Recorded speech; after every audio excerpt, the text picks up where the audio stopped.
Hello friends, welcome to JNC. Friends, इस video में हमारे पास जो क्वेश्चन है उसमें हमें 3 पार्ट्स गिवन है ना, 3 पार्ट्स गिवन है और हर एक पार्ट में मिरर है और एक मूविंग ऑब्जेक्ट है ना, मिरर है और एक मूविंग ऑब्जेक्ट है। कुछ एक पार्ट्स में मिरर भी मूव कर रहा है। तो फर्स्ट पार्ट में मैं आपको एक्सप्लेन करता हूँ। एक मिरर है जो कि रेस्ट में है ना, और मिरर के सामने एक ऑब्जेक्ट है ना, जो कि 45 डिग्री है ना, मिरर के नॉर्मल से है ना, मिरर के नॉर्मल से 45 डिग्री एंगल पर 5√2 मीटर पर सेकेंड से मूव कर रही है। तो हमें बतानी है velocity of image with respect to ground है ना। ये जो वेलोसिटी दे रखी है, ये दे रखी है विद रिस्पेक्ट टू ग्राउंड या विद रिस्पेक्ट टू ऑब्जर्वर है ना। ऑब्जर्वर को यहाँ कहीं दूर खड़ा मान लो है ना, या फिर यहाँ कहीं दूर खड़ा मान लो और ये देख रहा है इमेज को। इसी तरह से हमें सेकंड पार्ट में दे रखा है कि जो ऑब्जेक्ट है ना, और जो ऑब्जेक्ट है वो नॉर्मल से है ना, ये नॉर्मल है, मिरर से नॉर्मल की बात कर रहे हैं। नॉर्मल से 37 डिग्री एंगल पर 5 मीटर पर सेकेंड से मूव कर रही है ऑब्जेक्ट, और जो मिरर है ना, वो नॉर्मल के पैरेलल है ना, नॉर्मल के पैरेलल 2 मीटर पर सेकेंड से मूव कर रहा है। तो हमें बतानी है वेलोसिटी ऑफ इमेज है ना, velocity of image with respect to observer. अब इसी तरह से थर्ड केस में क्या है, थर्ड केस में क्या है, जो ऑब्जर्वर है वो नॉर्मल से 45 डिग्री एंगल पर 2√2 मीटर पर सेकेंड से मूव कर रहा है, और जो मिरर है ना, जो मिरर है वो नॉर्मल से 37 डिग्री एंगल पर 5 मीटर पर सेकेंड से मूव कर रहा है। तो हमें इमेज की वेलोसिटी बतानी है। जैसा कि मैंने फ्रेंड्स पहले ही बता दिया है कि सारी की सारी जो वेलोसिटीज़ हैं है ना, वो विद रिस्पेक्ट टू ग्राउंड है या फिर विद रिस्पेक्ट टू ऑब्जर्वर है। तो क्वेश्चन मैंने आपको एक्सप्लेन कर दिया है, तो आप वीडियो पॉज करके क्वेश्चन ट्राई कर लो है ना, उसके बाद आ जाओ मेरे डिस्कशन पे।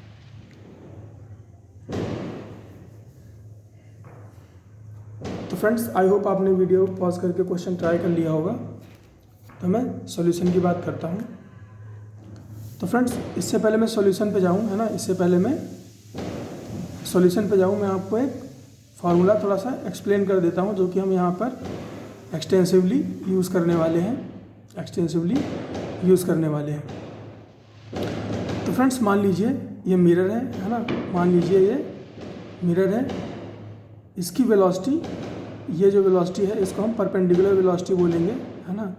तो जो ये वीएम परपेंडिकुलर इसको बोल दिया है ना, ये वीएम परपेंडिकुलर है, वीएम परपेंडिकुलर है। और फ्रेंड्स, जो ऑब्जेक्ट है ना, उसकी जो परपेंडिकुलर वेलोसिटी है ना, उसको मैं बोल रहा हूँ वीओ परपेंडिकुलर है ना, उसको मैं बोल रहा हूँ वीओ परपेंडिकुलर। तो फ्रेंड्स, इसी तरह से इमेज की भी कोई वेलोसिटी होगी है ना, इमेज की कोई वेलोसिटी होगी किसी भी डायरेक्शन में, आप मान लो भी है ना, बाद में हमें केवल फिलहाल फार्मूला समझना है। तो ये वी आई परपेंडिकुलर हो गया है ना, वी आई परपेंडिकुलर हो गया। तो ये परपेंडिकुलर वेलोसिटीज़ है ना, ये परपेंडिकुलर वेलोसिटीज़ है। इनमें फ्रेंड्स एक रिलेशन होता है, इनमें एक रिलेशन होता है। रिलेशन क्या होता है फ्रेंड्स? रिलेशन होता है V M perpendicular is equal to, V M perpendicular is equal to V O perpendicular plus V I perpendicular divide by 2 है ना, वी आई परपेंडिकुलर। तो ये रिलेशन होता है फ्रेंड्स है ना, और ये इस पर वेक्टर लगा लो है ना, इस पर वेक्टर लगा लो, क्योंकि डायरेक्शन बहुत मैटर करती है, डायरेक्शन बहुत मैटर करती है। तो फ्रेंड्स, अगर हम लाइट की वेलोसिटी की डायरेक्शन में जा रहे हैं तो हम क्या करते हैं, वेलोसिटी को पॉजिटिव लेते हैं, और अगर उसके ऑपोजिट जा रहे होते हैं तो उसको हम नेगेटिव लेते हैं, उसको हम नेगेटिव लेते हैं। जैसे यहाँ पर देखो, ये ऑब्जेक्ट है ना, ऑब्जेक्ट को हम क्या मानते हैं, ऑब्जेक्ट को हम सोर्स ऑफ लाइट मानते हैं, ऑब्जेक्ट को सोर्स ऑफ लाइट मानते हैं, और मानते हैं कि ऑब्जेक्ट से लाइट निकल रही है ना, ऑब्जेक्ट से लाइट निकल रही है और इधर की तरफ जा रही है। तो फ्रेंड्स, अगर ये ऑब्जेक्ट है ना इसी डायरेक्शन में मूव कर रही है, तो जो वी ओ की जो भी वैल्यू हमें दे रखी होगी, मान लीजिए 5 मीटर 5 दे रखी है, तो इसको हम +5 लेंगे। इसी तरह से फ्रेंड्स ये जो वी एम है यहाँ पर जो मैंने शो किया है ना, इसको अगर 2, इसका मैग्नीट्यूड अगर 2 है तो इसको हम नेगेटिव लेंगे। क्यों? क्योंकि लाइट की डायरेक्शन के ऑपोजिट डायरेक्शन में है, क्योंकि लाइट की डायरेक्शन के ऑपोजिट डायरेक्शन में है। तो इसको हम इस फॉर्मूला में -2 लेंगे, वी ओ को हम +5 लेंगे, और वी आई की तो हमें वैल्यू फाइंड करनी ही है ना, वी आई की तो वैल्यू फाइंड करनी ही है, तो उसको हम एज अ न्यूट्रल वेरिएबल ले लेंगे। तो आई होप आपको ये समझ में आ गया होगा। सेकेंड थिंग फ्रेंड्स मैं एक्सप्लेन करना चाहूँगा कि अगर ऑब्जेक्ट है ना, अगर ऑब्जेक्ट मिरर के पैरेलल है ना, पैरेलल मूव करे, अगर ऑब्जेक्ट मिरर के पैरेलल मूव कर रही होगी है ना, तो जो ऑब्जेक्ट की वेलोसिटी है, ऑब्जेक्ट की जो वेलोसिटी है ना, वो सेम वेलोसिटी होगी है ना इमेज की, है ना, वो सेम वेलोसिटी होगी इमेज की। वी ओ जो है वो वी आई के बराबर आएगा। अब मान लीजिए इसमें मिरर भी मूव करने लग जाए, है ना, मान लीजिए मिरर भी मूव करने लग जाए इसी डायरेक्शन में, उस केस में भी क्या होगा, उस केस में भी वी ओ जो है वी आई के बराबर ही रहेगा, उस केस में भी वी ओ जो है वी आई के बराबर ही रहेगा। तो पैरेलल के केस में क्या होता है ना, पैरेलल के केस में वेलोसिटी सेम रहती है। तो फ्रेंड्स आई होप आपको ये चीज़ें समझ में आ गई होंगी। तो अब हम क्वेश्चन पे आते हैं, तो फर्स्ट पार्ट में हमें क्या दे रखा है कि जो मिरर है वो रेस्ट पे है ना, वो रेस्ट पे है, और ऑब्जेक्ट है ना नॉर्मल से 45 डिग्री का एंगल बना करके 5√2 मीटर पर सेकेंड से मिरर की तरफ मूव कर रही है। तो फ्रेंड्स लाइट की वेलोसिटी क्या होगी है ना, मतलब लाइट की डायरेक्शन क्या होगी, लाइट की डायरेक्शन ऑब्जेक्ट से मिरर की तरफ होगी, है ना, लाइट की डायरेक्शन ऑब्जेक्ट से मिरर की तरफ होगी इस डायरेक्शन में, इस डायरेक्शन में होगी। तो फ्रेंड्स क्या है, ये ऑब्जेक्ट लाइट की डायरेक्शन में ही जा रहा है, जो भी इसके कंपोनेंट आएंगे है ना, जो भी कंपोनेंट आएंगे वो सारे के सारे पॉजिटिव होंगे, वो सारे के सारे पॉजिटिव होंगे। तो फ्रेंड्स हम इस इंक्लाइंड वेलोसिटी का तो कुछ नहीं कर सकते हैं, लेकिन मैं अगर इसके कंपोनेंट ले लूँ है ना, तो एक नॉर्मल के पैरेलल आ जाएगा है ना, एक नॉर्मल के पैरेलल आ जाएगा, और दूसरा परपेंडिकुलर चला जाएगा है ना, दूसरा परपेंडिकुलर चला जाएगा, तो वो मिरर के पैरेलल हो जाएगा। तो इस 5√2 के 2 कंपोनेंट हो जाएंगे है ना, एक एंगल के साथ वाला कंपोनेंट 5√2 cos 45, और एक एंगल से दूर वाला कंपोनेंट 5√2 sin 45। तो sin 45 की वैल्यू होती है 1/√2 है ना, 1/√2 5/√2 से मल्टीप्लाई होगा, तो इसकी वैल्यू कितनी हो जाएगी 5। इसी तरह से 5√2 cos 45 की वैल्यू होती है 1/√2, इससे मल्टीप्लाई होगा है ना, तो √2 कैंसिल आउट हो जाएगा, इसकी वैल्यू आ जाएगी 5। तो जो मिरर है, जो ऑब्जेक्ट है ना, उसकी मिरर की तरफ वेलोसिटी जो है नॉर्मल के अलॉन्ग क्या है 5 मीटर पर सेकेंड, और पैरेलल क्या है 5 मीटर पर सेकेंड, 5 मीटर पर सेकेंड।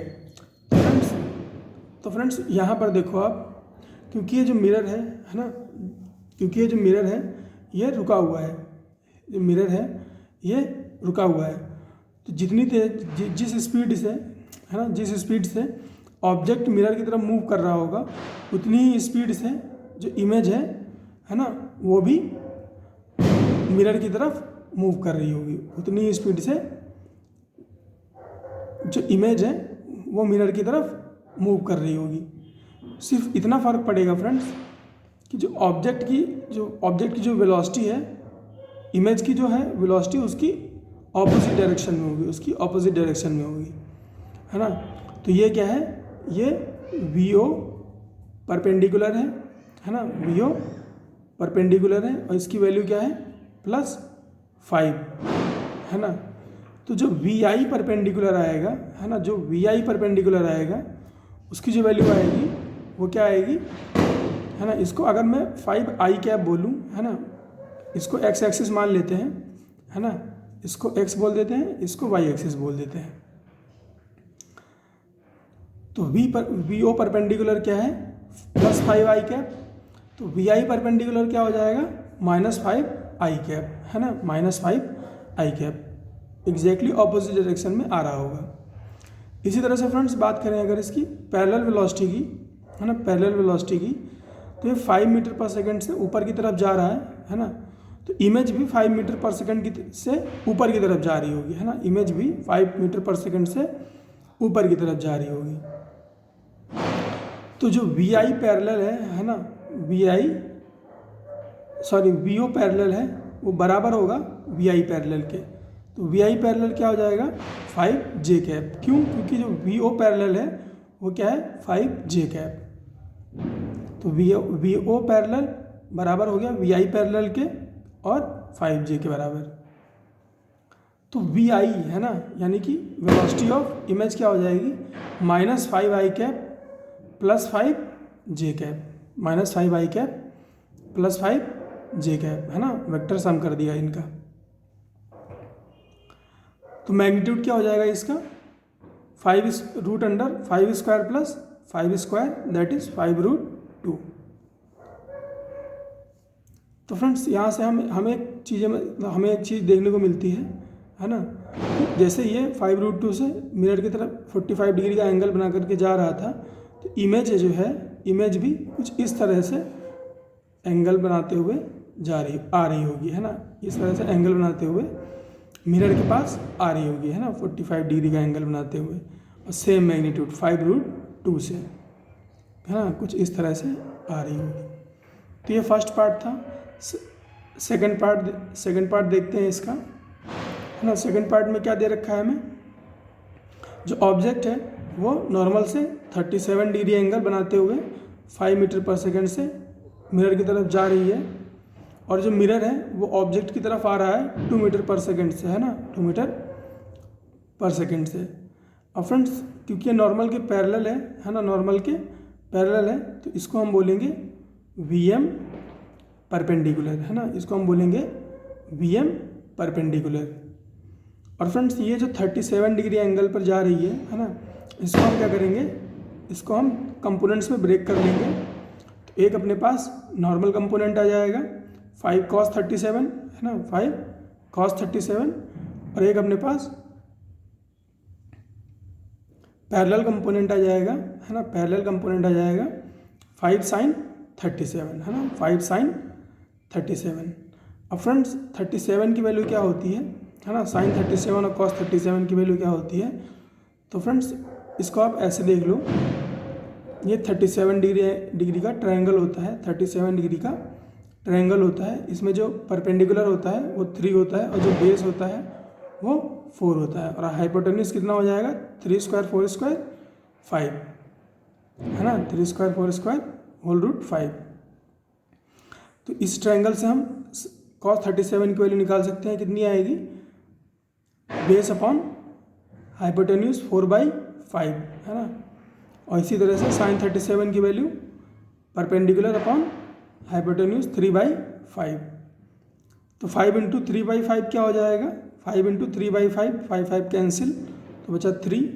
इसी तरह से 5 × cos 37 4/5, 5 कैंसिल, तो ये कितना बचा 4।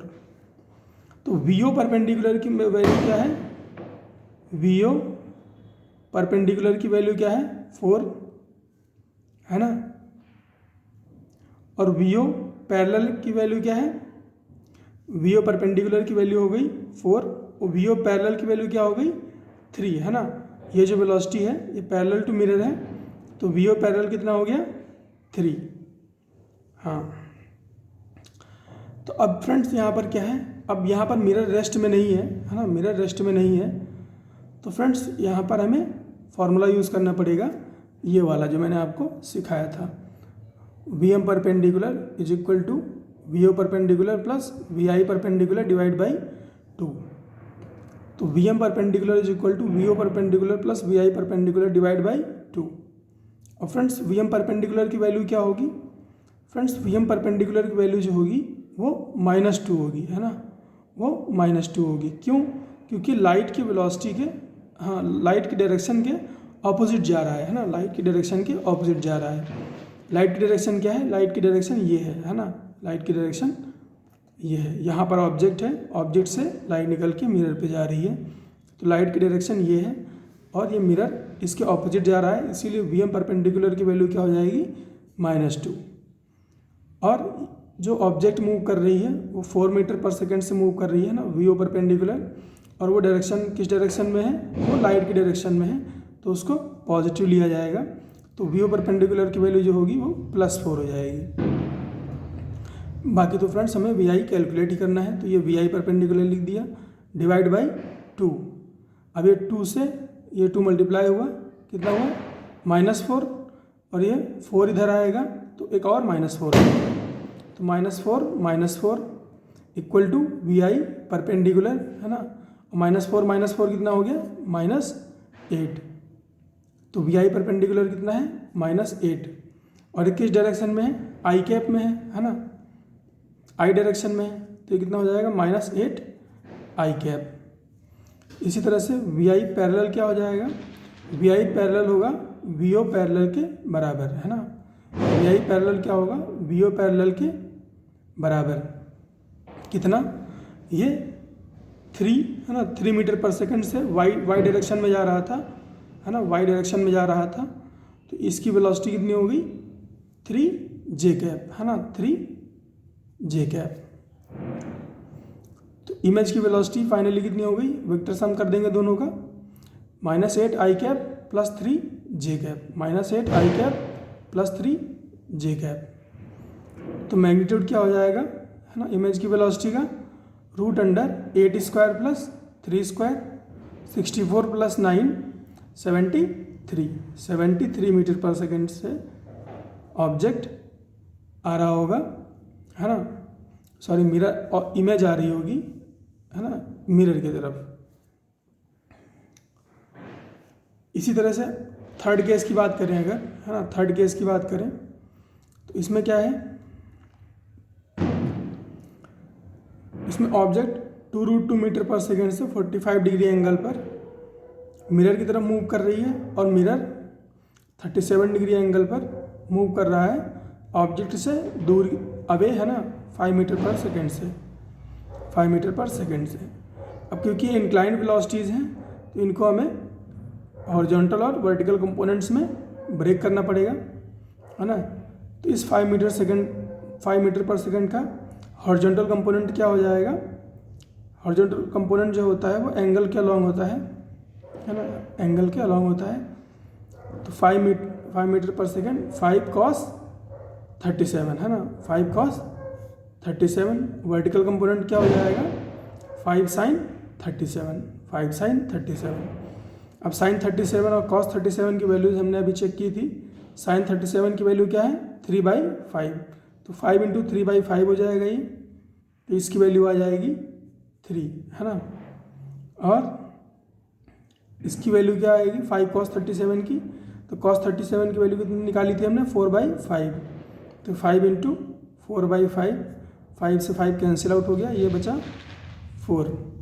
तो फ्रेंड्स ये जो वेलोसिटी आई है ना, ये जो हॉरिजॉन्टल वेलोसिटी है या वेलोसिटी अलोंग नॉर्मल, ये क्या है, ये है वी एम परपेंडिकुलर, है ना, ये क्या है वी एम परपेंडिकुलर।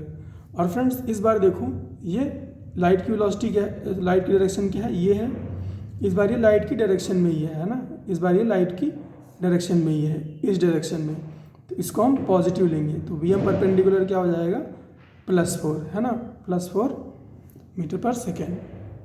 अब ऑब्जेक्ट की वेलोसिटी है, दो कंपोनेंट ले लेते हैं, हॉरिजॉन्टल और वर्टिकल। तो हॉरिजॉन्टल क्या हो जाएगा, हॉरिजॉन्टल हो जाएगा 2√2, है ना, 2√2 cos 45 को मल्टीप्लाई करेंगे 2√2 से, तो बचेगा अपने पास 2, है ना, क्योंकि ये 1/√2 होता है, इससे मल्टीप्लाई हुआ तो 2 बचेगा।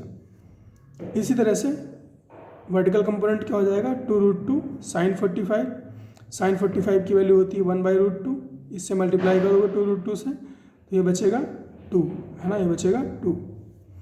तो फ्रेंड्स यहाँ से देखो वी ओ परपेंडिकुलर की वैल्यू क्या हो गई, वी ओ परपेंडिकुलर की वैल्यू है 2, है ना, वी ओ परपेंडिकुलर की वैल्यू है 2, और क्योंकि ये लाइट की डायरेक्शन में ही है तो इसको हम क्या लेंगे पॉजिटिव लेंगे, है ना, इसको हम पॉजिटिव लेंगे। इसके अलावा ये क्या है फ्रेंड्स, ये जो वेलोसिटी है ये वीओ पैरेलल है ना, ये वीओ पैरेलल है और कितनी है 2 मीटर पर सेकेंड। तो अपने पास सारी चीज़ें कैलकुलेट हो गई हैं, अब इसको केवल फार्मूला पे रख के कैलकुलेट करना है। तो पहले परपेंडिकुलर वेलोसिटी को कैलकुलेट कर लेते हैं, है ना। और पैरेलल वेलोसिटी तो ऑब्जेक्ट की पैरेलल वेलोसिटी के बराबर ही होगी। तो वी एम परपेंडिकुलर किसके बराबर है, V O perpendicular plus V I perpendicular divide by 2। V M perpendicular कितना है +4, वी ओ परपेंडिकुलर कितना है 2 और वी आई परपेंडिकुलर हमें कैलकुलेट करना है डिवाइड बाई 2। 2 इस 4 से मल्टीप्लाई होगा, 8 बचेगा, है ना, 8 हो जाएगा और ये 2 सब्ट्रैक्ट होगा इसमें से, तो ये अपने पास आएगा 8 - 2 equal to V I perpendicular. 8 - 2 subtract होगा, अपने पास बचेगा 6 मीटर पर सेकेंड, है ना, 6 मीटर पर सेकेंड। और एक इस एक्स एक्सिस के अलॉन्ग है, तो इसको हम क्या लिख सकते हैं 6 आई कैप। अब इसी तरह से वी आई पैरेलल क्या हो जाएगा वी ओ पैरेलल के बराबर, जो कि कितना है 2 मीटर पर सेकेंड, तो ये 2 है। और एक इस एक्सिस के अलॉन्ग है, वाई एक्सिस के अलॉन्ग है ना, प्लस वाई एक्सिस के अलॉन्ग है, तो इसको हम क्या लिख सकते हैं 2 जे कैप। तो वी आई क्या हो जाएगा, दोनों का वेक्टर सम ले लो, है ना, 6i + 2j, और इसका मैग्नीट्यूड निकालेंगे तो अपने पास आएगा √6² + 2² 36 + 4 40, तो √40 मीटर पर सेकेंड। तो ये फ्रेंड्स वेलोसिटी के क्वेश्चन थे प्लेन मिरर में। आई होप आपको चीज़ें समझ में आ गई होंगी फ्रेंड्स। मिलते हैं नेक्स्ट क्वेश्चन में।